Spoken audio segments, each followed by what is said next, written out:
उमेसच्या लहान मुलांकडून सादर होणारे एक सुंदर सांस्कृतिक नाटक संत तुकाराम यांच्या अभंगांवर आधारित आहे.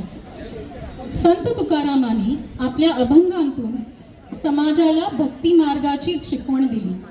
लोकांना समजेल अशा सोप्या भाषेत त्यांनी अभंग लिहिले. ते स्वतः विठ्ठल भक्त होतेच, पण त्यांनी लोकांनाही विठ्ठलाकडे जाण्याचा मार्ग दाखवला.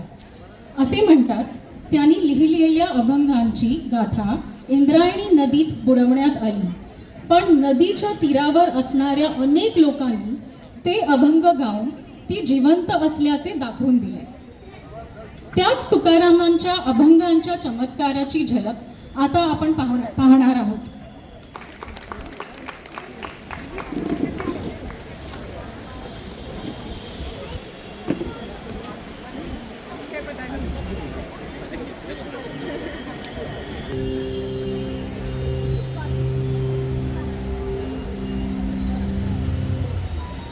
विठ्ठल विठ्ठल माझ्या मनाचा घेतलाच रे ठाव. एक नवीन अभंग लिहावासे वाटत आहे. जय विठ्ठू माऊली. अहो, जरा घराची कामे तरी करा. भक्त असणं हे चांगलं आहे, पण पोट भरायला तर काहीतरी करा. अवली, हीच माझी सेवा आहे. विठ्ठलाच्या प्रेमात माझा मन अडकला आहे. तसंही माझ्या विठ्ठू माऊलीची इच्छा असेल तर आपण कधीच उपाशी राहणार नाही. आई, बाबा बरोबरच म्हणत आहे. बाबा मलाही अभंग शिकवतात. मी पण विठोबांची भक्त बनेन. हो, खरंच ना मी काकू. तुकाराम काका मलाही अभंग शिकवतात आणि विठ्ठल मलाही आवडतात. मी पण तुझ्याबरोबर भजन करेन भागीरथी. हे बरं आहे, तुम्ही विठ्ठल भक्त, तुमची मुलगी तुमची भक्त, म्हणून तीही विठ्ठल भक्त. चालू द्या हो तुमची विठ्ठल राधना. विठ्ठल विठ्ठल विठ्ठल विठ्ठल.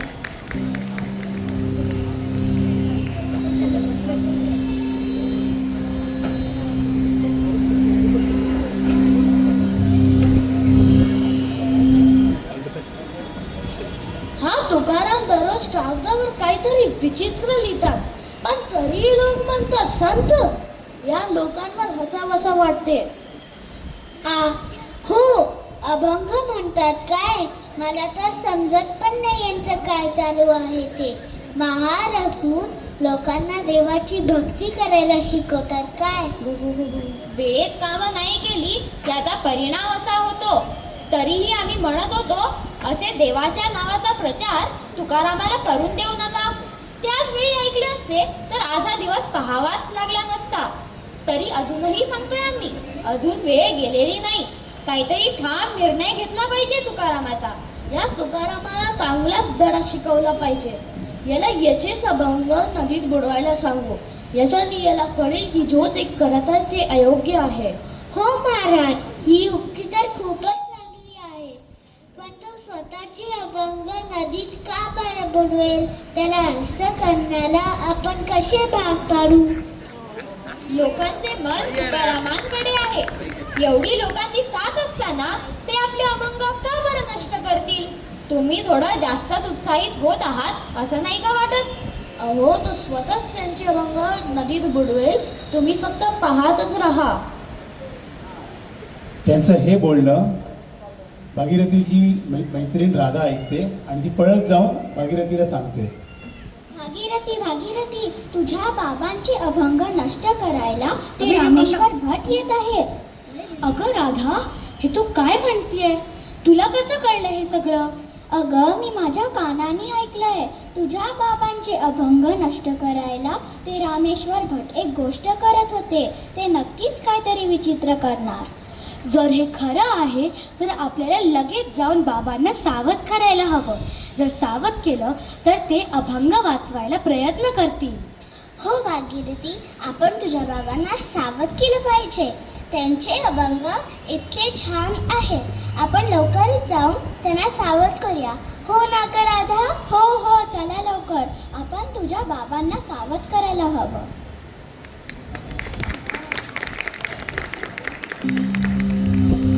आई, आई, कुठे आहेस तू?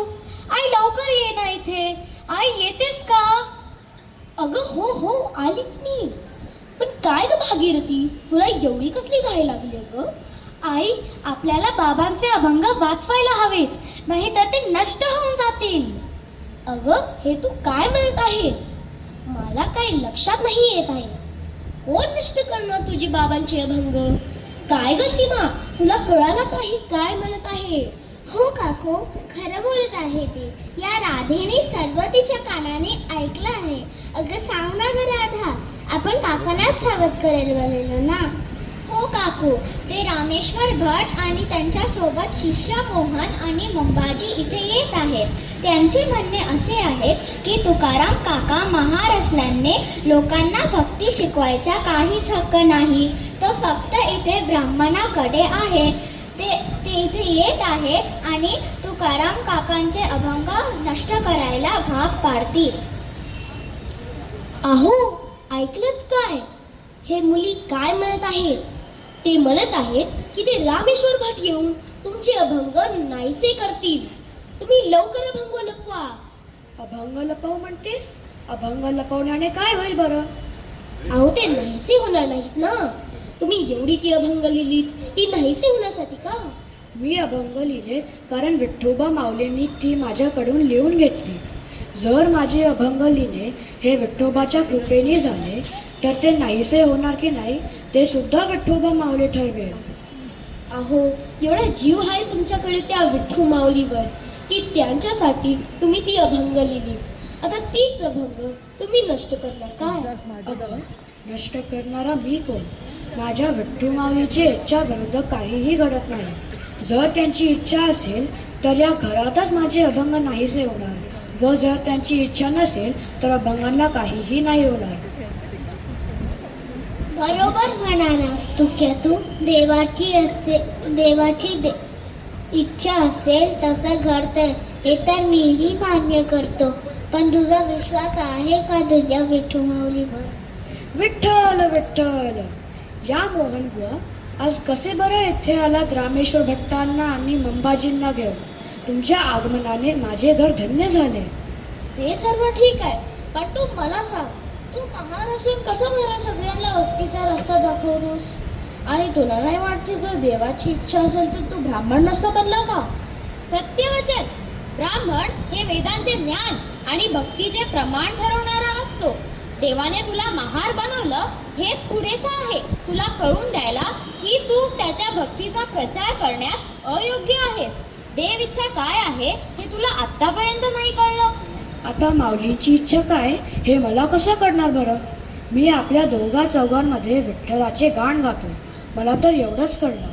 आता माऊलींची इच्छा काय हे मला कसं कळणार बरं? मी सांगतो कसं. तू तुझे अभंग इंद्रायणी नदीला अर्पण कर आणि जर माऊलीची इच्छा असेल तर तुझ्या अभंगाला काही नाही होणार. आणि जर तुला तुझे अभंग नाही मिळाले तर समजून जा की माऊलीची इच्छा काय आहे. अगदी बरोबर. जर विठ्ठलाची इच्छा असेल तर तुझी अभंग जसे तर तसे तुझ्याकडे परत येतील. जर नाही आली तर समजून जा हीच विठ्ठलाची इच्छा आहे. Oh yes, yes. अहो, हे तुम्ही काय म्हणत आहात त्यांना? भरपूर मेहनत घेतली आहे त्यांनी त्यांच्या अभंगांवर. तुमच्या बोलण्यावर ते त्यांचे अभंग नष्ट करतील. हो बाबा, तुम्ही तुमचे अभंग इंद्रायणी टाकू नका. तुमचे अभंग इतके छान आहेत म्हणूनच तर एवढी लोक विठ्ठलाचे नाव घेतात. अभंग करवणारी ती माऊली आणि हे सर्व घडवणारी ती माऊली. तुकाराम स्वतः मानतात की विठ्ठलाच्या इच्छेवाचून काहीही घडत नाही. तर मग इंद्रायणीला हे अभंग अर्पण करण्यात काहीच हरकत नसली पाहिजे तुकारामांची. नाही टाकणार ते भंग इंद्रायणी. तुम्ही त्यांना असं कशाला बोलत आहात? तुमच्या बोलण्यावर ते असं नाही करणार. बघितलं, एवढीच यांची विठ्ठल भक्ती. स्वतःच्या देवावर पण इतका विश्वास नाही की अभंगांचा रक्षा तो करेल. अहो गुरुजी, नुसतं वार्ता करणारी लोक आहे ती. यांच्याकडून काय विठ्ठल भक्ती होणार बरं? बरोबर आहे. दोघा चौघांना एका जागेवर जमा करून अभंग, भजन, गाणी करणे एक गोष्ट असते, पण देवावर खरी भक्ती ठेवणे हे वेगळंच आहे. फक्त गर्दी जमा करून त्यांच्याकडून फायदा करून घेण्याची वृत्ती ठेवणारी लोक खरी भक्ती दाखवूच शकत नाहीत. अहो छे छे, माझी विठ्ठू माऊली आहे तर मला या अभंगांची काय गरज? जर त्यांची इच्छा असेल तर मी या अभंगांशिवायच त्यांचे नाव घेऊन लोकांना प्रोत्साहित करेन. चला आपण इंद्रायणी नदीकडे जाऊ.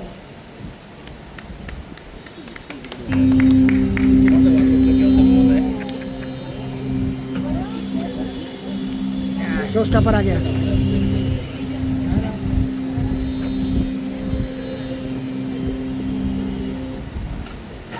अहो थांबा ना, हा न्याय नाही. तुम्ही तुमचे अभंग इंद्रायणीत कशाला टाकता? अगं मुली, काय झालं? तू का रडत आहेस? तू कोबा नदीकडे का चालत आहेत अभंग घेऊन? अहो माय बघा ना, आपली अभंग इंद्रायणी नष्ट करायला म्हणत आहे ते. का रे तू कोबा? खरंच की काय? एवढी छान तुझी अभंग, का बरं इंद्रायणी टाकत आहेस? माय आजी, हे आमचं ऐकतच नाहीयेत, तुम्हीच समजावा ना. खरंच आजी, कदाचित तुमचं ऐकतील. एवढी सगळी म्हणत आहेत तर ऐक ना त्यांचं. कशाला पाण्यात टाकतो अभंग? अहो त्यांनी ठरवलं आहे ना, मग तुम्ही अशाला कसं करत आहे? रस्ता सोडा हो त्यांचा. त्यांनी ठरवलं आहे आज त्यांच्या भक्तीचे प्रमाण द्यायचं, तर त्यांना देऊ दे. जर भीती असेल की भक्ती खोटी आहे तर ते स्वतःच पाठी वळतील. तुम्हास मध्ये यायची काहीही गरज नाही.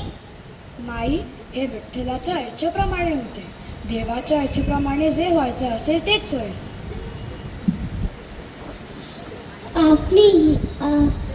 आपली ही युक्ती उत्तम काम करत आहे.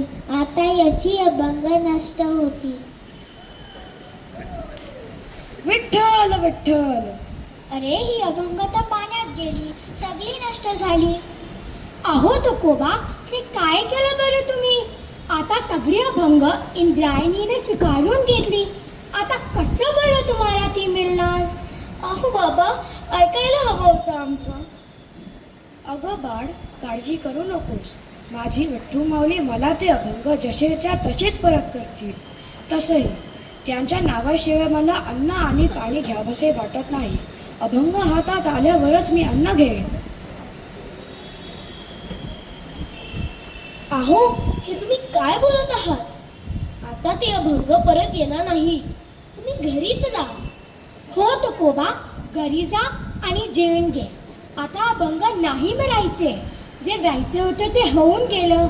आता ते अभंग नाही येणार परत. जर तसं असेल तर तीच मी माझी विठ्ठू माऊलीची इच्छा समजून आपल्या तपस्याला भेट देईन.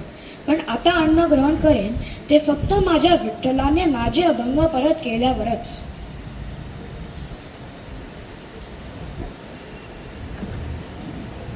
बोल बोल बोल.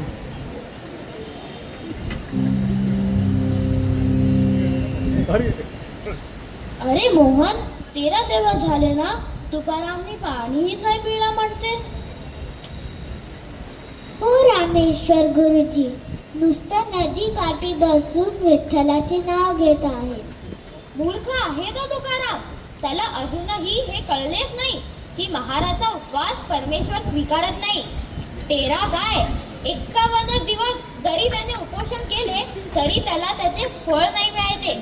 स्वतःच्या जीवालाच त्रास करून घेईल फक्त. चला, बरं होईल. लवकरच तुकाराम या जगाचा निरोप घेतील.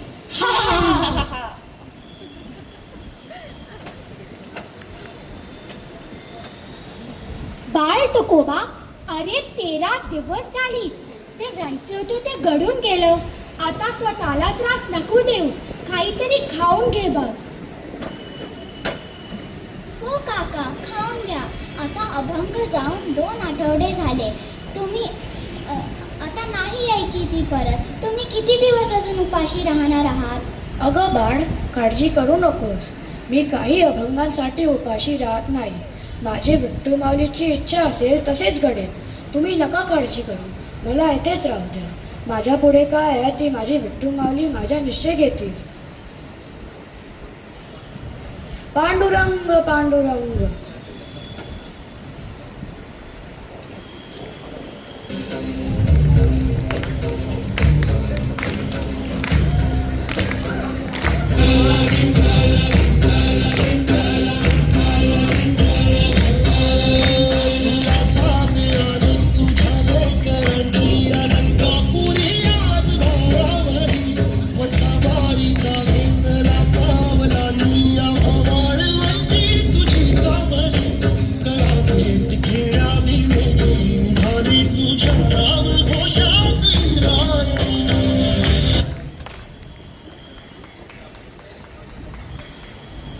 सुपर आवाज नाही का?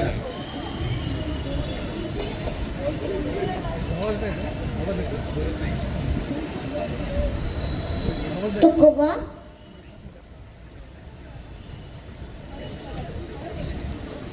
बोल बोल बोल बोल. तुकोबा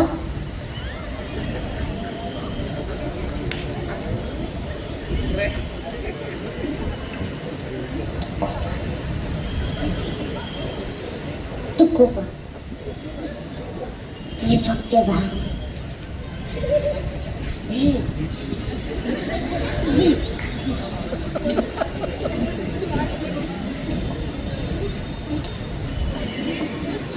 तुकोबा तुझी भक्ती बघून मी खूप प्रसन्न झालो. ठीक आहे तुझ्या अभंग जशीच्या तसे तुला मी परत करतो. तुझी भक्ती आज जिंकली. खुश राहा.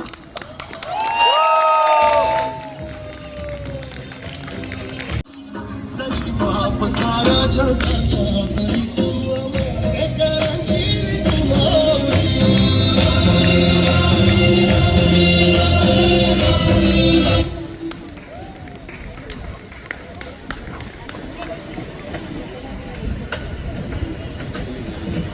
अहो ते पहा, इंद्रायणी मधून काय बाहेर येत आहे. ते तर तुकाराम काकांची अभंग अशी वाटत आहेत. विठ्ठल विठ्ठल. पण हे कसं शक्य आहे? हे तर स्वतः तुकारामांनी इंद्रायणीला व्हायला होतं. अरे मोहन, हा चमत्कार आहे. आपण चुकलो रे. आपण या संत माणसाला ओळखलोच नाही. आम्हाला माफ करा तुकोबा. आमच्याकडून घोर चूक घडली. आम्ही तुम्हाला खूप त्रास दिला. उठा उठा. जे झालं प्रभूच्या इच्छेने झालं. तुम्हाला जाणीव झाली ही मोठी गोष्ट आहे. आपण सर्वांनी प्रेमाने विठ्ठलाचे नाव घेतले पाहिजे. भजन आणि अभंगांमध्येच खरे सुख आहे. तुकाराम महाराजांनी सांगितलेला मार्ग हा प्रेमाचा आहे. हे अभंग आपल्या मनात अशीच गुंजत राहू असं वाटतं. चला आपण सगळी विठ्ठल पूजा करूया, अभंग गाऊया. पाहुनिया विटेवरी विठू भगवंत. दत्ता म्हणे मन माझे होई तेथे शांत. गुरु कृपे साधियला मी आज हा सुपंथ. विठ्ठलाच्या पायी विठ्ठल झाली भाग्यवंत.